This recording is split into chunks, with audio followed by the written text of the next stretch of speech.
Now, I've got 5 tips that can help you in the last kind of run up to GCSEs to make sure that you're just really fully prepared and, you know, confident going into your exams, you know, as much as you can be.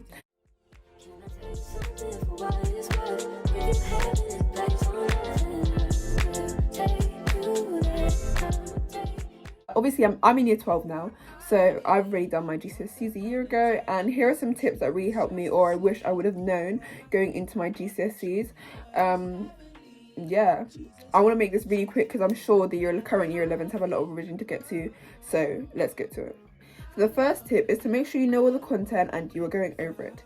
And if you don't know the content or know all of the content, try and use active recall methods like flashcards and blurting. Flashcards are my go-to, like I still use them today. It helps me learn content, and I would definitely recommend using flashcards. They are so useful. I know for some people they like to use blurting methods. I never really did that, but I know they work for some of my friends. If doing my like making mind maps works for you, actually I would say if making mind maps, like summary mind map, works for you, then you should do that. But this is another key thing that links to this. At this point in time, with 4 weeks left to go, this is not the time to be making new notes. Like, no, this is not the time. It's too late. If you haven't got the notes already, just leave it. Try and use resources that are already there, so like online websites like BBC Bitesize, or I don't know, like using websites like Maths Genie if you need help with maths and things like that. But do not make your own notes at this point in time. Writing out a whole load of notes, you won't be able to get through all your subjects. It will take too long. Just no, it's too late for that. Start using active recall methods, maybe using somebody else's flashcards like on Quizlet that you can find, or just by like blurting after reading, going through an online website or resource or something like that. But there's loads and loads of resources online you can use, and you don't need to start writing your own notes at this point. It will literally take too long. So if you don't know anything at the moment, I would definitely recommend like using resources that are already available to you. Don't write out new notes, it will take too long. Just use active recall methods. You can do research into lots of different active recall and yeah. So you've learned a lot of the content, or you're currently in the process of learning. My second tip would be to do practice questions. Practice questions are so important. You can literally learn all the content. You can know the specification from the first page to the very last page. If you don't know how to put that knowledge into the exam structure, and you don't know how to use that knowledge to answer questions, then there's literally no point in you learning the content. It's literally all about how you can put that knowledge into your answers when in an exam. That's literally what learning this content is about, and your GCSEs are all about. Being able to answer your GCSE questions and exam questions very well. Like, if you don't know how to answer the questions, learning the knowledge is pointless. It's literally pointless. So you need to make sure that you understand the structure of every single question, that you know how to answer it, that you know the key terms that you need to be putting in the questions. It is so important. Doing practice questions can also be used as a revision method. So say you know a bit of content, not everything, but you know a bit. You can start doing practice questions, you can be writing the answers, then you can be revising off of the mark scheme. When you correct yourself, because you need to make sure you're going back and correcting your practice questions and marking your exam questions. Otherwise, there's no point. How are you going to learn? How are you going to improve? So you need to as you're going back through and marking it, you can be you're learning the answers, especially now, like you've only got 4 weeks left. It can stay in your short-term memory, and especially if you so you do your practice question today, you do your a practice exam today, you mark it tomorrow, and then you're like going through it, you say yeah, in a week's time you can come back and go back through to learn all the answers, and you can see where like you went wrong, what you needed to add. You can literally learn like some of the content or the specific words that the exam board wants you to use in a question. It's a very good way to revise, and it's very important that you do practice questions. Very important. I would say make sure every time you do a practice question, like say if it's maths, make sure you're marking it. Make sure you're going over and understanding where you lost marks. If you lost marks, there's no point in doing it, getting answers wrong, and then not like improving from it, correcting yourself, because then you're just going to make that same mistake in the exam, and that's not what we want. I would say if you don't understand something, or if you've got a question like a question for English literature or history, I would say make sure to take it to your teachers. Your teachers are there to be used, guys. Use your teachers as much as possible, because they've got experience in this stuff. They know how to answer the questions correctly. They know what you need to put. They know what you're missing. So go to them, talk to them, say, what do I need to add? Maybe what is not necessary, so I don't have to spend so much time writing it when I could be spending other time on a different question. You know, go to your teachers and ask them questions, because that is what they are there for. Oh, that was literally my third point. Make sure you use your teachers. Your teachers are literally like there to be used. It's really, really imperative that it's imperative that you use your teachers at this point. Like, even if you don't go to them with practice questions, if you have any questions on the content, go to your teachers. These are teachers that have been teaching this stuff for years and years on years. They know how to explain it to you in different ways, or at least they should. So if you have if you are able to go to your teachers and talk to them and ask them questions, do it. It will be so helpful.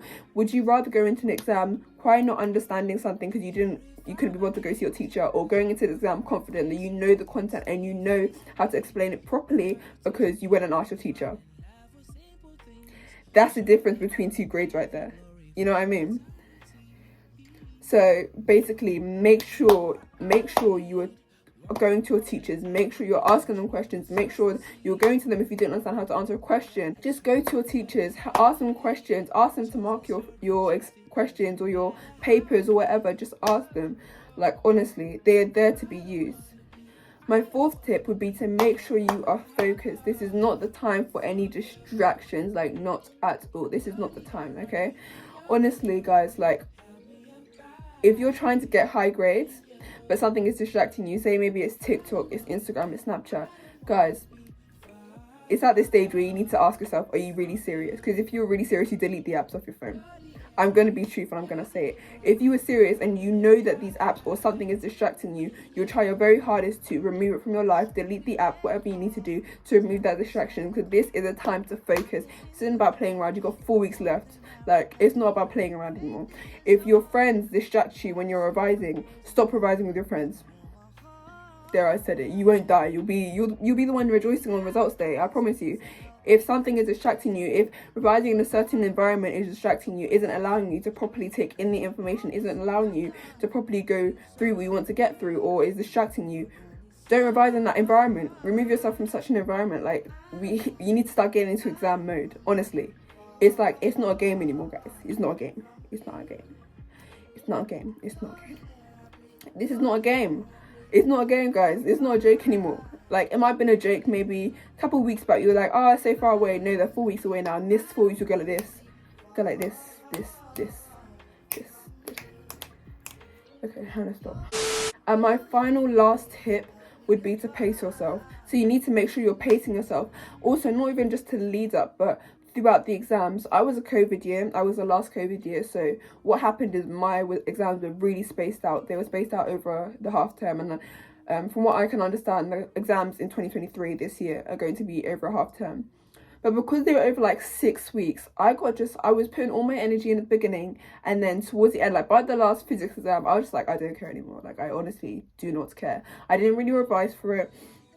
I didn't really like do much. I was just kind of like, oh, let me just get this over and done with, you know. And it was a lot. So you need to make sure you're pacing yourself, you're resting, or taking the breaks you need, because rest is very, very necessary. You need to make sure you're taking care of yourself at the same time as working hard, because if you don't take care of yourself, then all your hard work will go to nothing, because you won't perform as best as you can in your exam. I promise you, it is vital. I promise you that if you take one break, if you take half an hour break, like every couple of hours from your revision, it will not like bring you down a grade. I promise. So please don't make my mistake, and don't make the same mistake I did and burn yourself out, because I'm looking back, I could have got a higher grade in a couple of my subjects if I just like didn't drain myself out, if I actually just allowed myself to have breaks, allowed myself to have certain time off, and set time aside where I could just have a break. I would have benefited from it so much. So I'm really, really, really asking you right now to take breaks, because I promise you it will not hurt your education, not hurt your grades, it will even benefit you. So yeah, so those are my 5 last minute tips for the last couple of weeks run up to your GCSE exams. I would say to go follow my TikTok, because you can ask me loads of questions on there if you have any questions. I I'm answering questions all the time about GCSEs or to anybody who has questions. I've also got a lot more tips on there about which are subject specific and just general as well. So I'll definitely say to go follow my TikTok. And yeah, if you have any questions, DM me, ask me on TikTok. And remember that they're not like, it's not just, your life doesn't end after GCSEs. If you get one bad grade, if your grades aren't as where you wanted them to be, you can still get to where you want to be. GCSEs is on the end of the world, I actually promise. I promise you, they are not to the end of the world. Can't live without you, love. I'm here as long as you want me. I'm yours as long as you need me. I can see you.